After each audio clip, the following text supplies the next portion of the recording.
Hey there, welcome. In this video, we will show you how to create word groups to improve your SMS message delivery in TextPeak. The word groups are used in message templates. You can see more about templates in the guide by the link.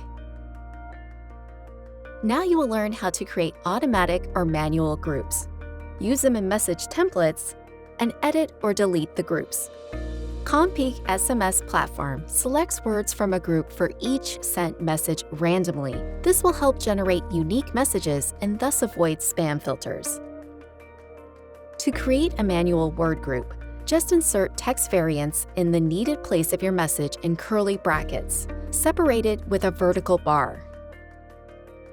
If you want to reuse the word group in future messages, you can create an automatic one. Click Auto Word Group and select Add New Word Group. Name it and add all the options you want to use. Then click Create Group. Now you can apply this word group in your messages. Select Add Existing Word Group and find it in the drop-down list. Later, from the My Word Groups tab, you can edit your word group or add a new one. Thank you for watching. See you in the next video.